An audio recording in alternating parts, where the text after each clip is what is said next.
Nesta aula falaremos um pouco sobre os equinodermos e os animais conhecidos como cordados. Primeiramente falaremos sobre os equinodermos. Estes animais são eumetazoários, triblásticos, celomados. Porém, a partir de agora, são os primeiros deuterostômios. E o que significa isto? O blastóporo, a abertura de uma estrutura embrionária chamada de gástrula, pode originar a boca ou o ânus. Neste caso, o blastóporo dará origem ao ânus. São deuterostômios apenas os equinodermos e os cordados. Todos os outros animais que vimos até agora, com exceção dos poríferos, são animais protostômios. Os blastóporos destes outros animais deram origem às suas bocas. Os equinodermos também são animais neuromiários. Agora, estes animais apresentam simetria radial ou são assimétricos. E estes animais também não apresentam metameria, ou seja, os seus corpos não são divididos em segmentos que se repetem. Estes animais são caracterizados por apresentarem espinhos em sua pele. O próprio nome já diz: equinos, espinho, e dermatos, pele. São animais exclusivamente marinhos. Não existem equinodermos de água doce. Existem 6.000 espécies atuais. Estes animais podem ser sésseis, fixos ou de vida livre. Apresentam um endoesqueleto calcário. As suas espécies podem ser carnívoras ou herbívoras, tudo dependerá de quem estamos falando. Estes animais apresentam a seguinte estrutura corporal. São compostos por espinhos rígidos, apresentam uma boca ventral e um ânus dorsal, apresentam pedicelárias entre os seus espinhos, que servem para remoções de detritos, para limpeza do seu corpo. Apresentam pés ambulacrais para sua movimentação e, detalhe, não apresentam cabeça. Seus representantes apresentam uma grande capacidade de regeneração. Estes animais habitam desde as águas mais rasas até águas mais profundas, como você pode ver aqui no texto. Vamos falar então de seus sistemas. O sistema digestório está presente e é completo, apesar de algumas espécies não apresentarem ânus. Os seus intestinos apresentam poucas diferenciações. As estrelas do mar já apresentam glândulas digestivas, como um hepatopâncreas. Apresentam digestão extracelular. Os ouriços apresentam um aparelho mastigador interessante, chamado de lanterna de Aristóteles, formado por dentes córneos. O sistema circulatório está ausente ou é reduzido. A distribuição de suas substâncias se dá pelo fluido celômico. O sistema respiratório é branquial ou ausente. Os ouriços apresentam brânquias pequenas, as estrelas, papilas respiratórias, e as holotúrias ou pepinos do mar, árvores respiratórias. As trocas gasosas sempre serão auxiliadas pelo sistema hidrovascular ou ambulacral. O sistema excretor está ausente. As excreções são eliminadas pelas brânquias e auxiliadas também pelo sistema ambulacral. O sistema nervoso está presente. É composto por um anel nervoso que circunda a boca com nervos que se espalham radialmente. O sistema sensorial está presente, porém é muito reduzido. Apresentam poucos receptores táteis e químicos. Porém, chegamos no sistema mais importante de todos, o sistema hidrovascular, ambulacral ou ambulacrário. Esse sistema é uma exclusividade dos equinodermos. Desempenha funções de locomoção, fixação e captura de alimentos, além de contribuir na respiração e na excreção.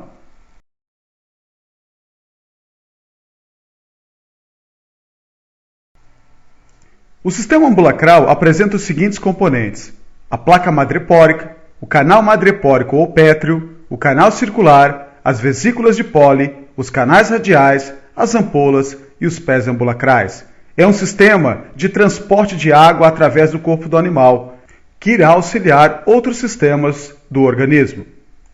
Tire um tempo agora e observe as características da estrutura geral dos equinodermos. Na próxima tela, temos o ouriço do mar em corte. Veja com detalhes esses dois grupos de animais e veja como eles são interessantes. Quanto à reprodução dos equinodermos, a reprodução sexuada e a assexuada estão presentes. As espécies são dioicas, macho e fêmea separadas, Poucas espécies são hermafroditas. Os seus gametas são eliminados na água, portanto, apresentam fecundação externa e o desenvolvimento é indireto. Larvas estão presentes nesses grupos. Plúteo em ouriços, Bipinária brachiolária em estrelas. Veja alguns desenhos dessas larvas. A reprodução assexuada geralmente se dá por laceração, seguida de regeneração. Vamos falar agora um pouco de suas classes. A classe asteroídea, as estrelas do mar, apresentam corpo achatado em forma de estrela, apresentando de 5 até 50 braços. A locomoção desses animais se dá por pés ambulacrais, que estão localizados na face de baixo, na face ventral de seu corpo. A classe equinoídea, a classe dos ouriços e das bolachas de praia. Apresentam corpo circular, abaulado, como no caso dos ouriços, e achatado, no caso das bolachas. Não apresentam braços. Esses animais se locomovem pelo movimento de seus espinhos e dos seus pés ambulacrais. Classe holoturoídea, a classe das holotúrias ou pepinos do mar. Esses animais apresentam corpo alongado, apresentam a forma de salsicha e não têm braços. A sua locomoção também se dá por meio de pés ambulacrais, localizados em fileiras ao longo do seu corpo. São os animais um tanto estranhos. A classe crinoídea apresenta como representantes os lírios do mar, ou crinoides. Esses animais têm mais cara de plantas do que de animais. Corpo em forma de taça, com braços ramificados, finos e flexíveis, que lembram plumas. Alguns desses animais são fixos ao fundo do mar, por meio de pedúnculos, e alguns nadam movimentando os seus braços. A classe ofiuroídea apresenta as serpentes do mar como seus representantes. Esses animais apresentam o corpo achatado. Apresentam 5 braços finos e flexíveis, separados uns dos outros, porém ligados a um disco central, e a sua locomoção se dá por meio de movimentos ondulantes dos seus braços. E finalmente chegamos ao último filo que estudaremos, o filo dos cordados. Esses animais são os mais complexos de todos. Eles são eumetazoários, triblásticos, celomados, deuterostômios, neuromiários, apresentam simetria bilateral e não possuem metameria. É neste grupo que estão os peixes, os anfíbios, os répteis, as aves e os mamíferos. Além, é claro, dos protocordados. Os cordados apresentam 3 características exclusivas. A notocorda, que posteriormente será substituída pela coluna vertebral, o tubo nervoso dorsal, que dará origem ao seu sistema nervoso, e as fendas branquiais na faringe. A maioria das espécies apresentam um esqueleto interno, que pode ser ósseo ou cartilaginoso. Os cordados são divididos em 4 subfilos: os cefalocordados, os urocordados, os vertebrados e os hemicordados. A tendência hoje é classificar os hemicordados como um filo à parte, pois esses animais não apresentam a notocorda, porém as outras características estão presentes. 95% dos cordados são vertebrados, apresentam crânio e coluna vertebral, enquanto que 5% são considerados invertebrados, não possuem nem crânio nem coluna vertebral. Os protocordados são cordados invertebrados. Se dividem em pelo menos 3 grupos: os urocordados ou tunicados, onde estão localizadas 2.000 espécies. A maioria é fixa, são marinhos, apresentam respiração branquial, hermafroditas com fecundação externa. Apresentam seu desenvolvimento com fase larval, ou seja, um desenvolvimento indireto, e o seu sistema circulatório é aberto, apresentando o coração. Neste caso, o exemplo é a assídia.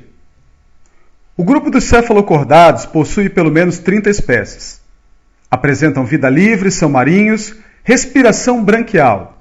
Macho e fêmea separados, portanto dioicos, com fecundação externa.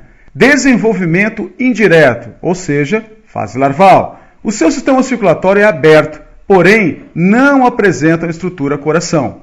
O exemplo aqui, o anfióxo.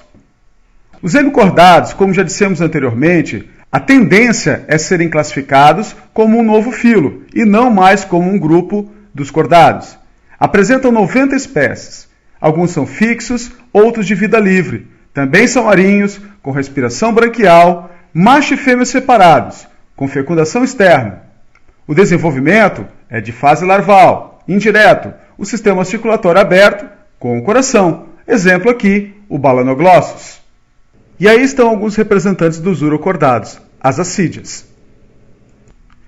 Veja agora os representantes dos cefalocordados, os anfióxos. E agora, veja o representante dos hemicordados, o Balanoglossus. Falaremos agora dos cordados verdadeiros, os eucordados. Neste grupo estão os vertebrados, aproximadamente 51 mil espécies. Eles apresentam a notocorda somente na fase embrionária. Na fase adulta, essa notocorda é substituída pela coluna vertebral, óssea ou cartilaginosa.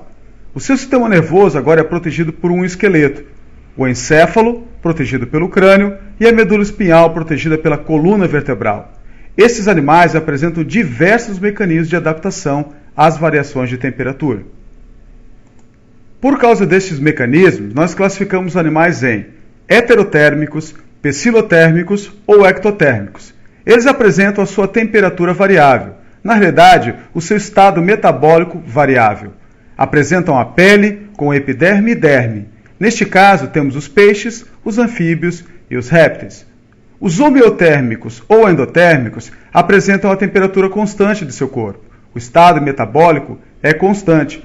A pele apresenta epiderme, derme e hipoderme. O tecido gorduroso, que serve como um isolante térmico. Neste caso, teremos as aves e os mamíferos.